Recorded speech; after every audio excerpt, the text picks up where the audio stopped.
activa y pasiva. Recordemos primero qué es el verbo.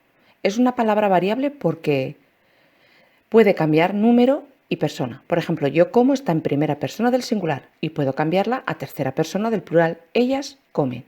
Puede cambiar también de tiempo, de pasado, presente o futuro. Como es presente, comí, pasado.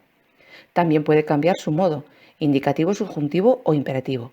Como es una acción real, por lo tanto está en indicativo, pero lo puedo decir en imperativo. Comed. Además, el verbo tiene otra característica, la voz, que no es solo un programa de televisión. Los verbos pueden estar en voz activa o pasiva.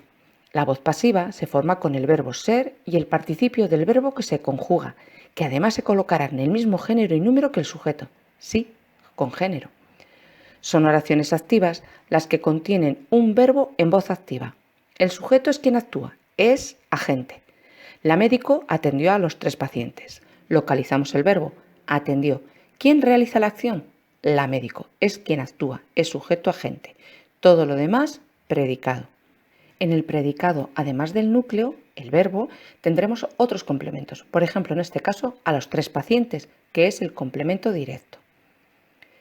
El alumnado realizará los controles en junio. Realizará es el verbo. ¿Quién realiza la acción? El alumnado.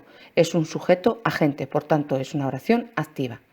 La actriz ha mejorado su personaje. El verbo se ha mejorado. ¿Quién lo ha hecho? La actriz. Como es quien actúa, quien hace de agente, es una oración activa. Son oraciones pasivas las que contienen un verbo en voz pasiva. El sujeto de estas oraciones recibe o padece la acción expresada por el verbo, por eso se llama sujeto paciente. Recordemos la oración anterior. La médico atendió a los 3 pacientes. Veamos qué cambios ha sufrido para pasar a ser los 3 pacientes fueron atendidos por la médico. El verbo atendió ahora pasa a ser compuesto. Fueron atendidos con el verbo ser y el participio. La médico va a poner delante una preposición por y va a convertirse en complemento dentro del predicado. Y a los 3 pacientes, que era el complemento directo, perderá la preposición a y pasará a ser el sujeto de la oración pasiva. Todo esto parece un poco complicado, pero vamos a verlo más detenidamente. Atendió ha pasado a ser fueron atendidos, porque ahora concuerda con el sujeto. ¿Quiénes fueron atendidos? Los 3 pacientes. Y la médico pasa a ser un complemento agente. Por eso lleva adelante una preposición. Los 3 pacientes llega a ser plural y masculino y por eso concuerda con atendidos. Por la médico ahora es complemento agente. Vamos a hacerlo con otros ejemplos. El alumnado realizará los controles en junio. Los controles serán realizados por el alumnado en junio. La actriz ha mejorado su personaje. Su personaje ha sido mejorado por la actriz. El Consejo de Ministros aprobó los presupuestos.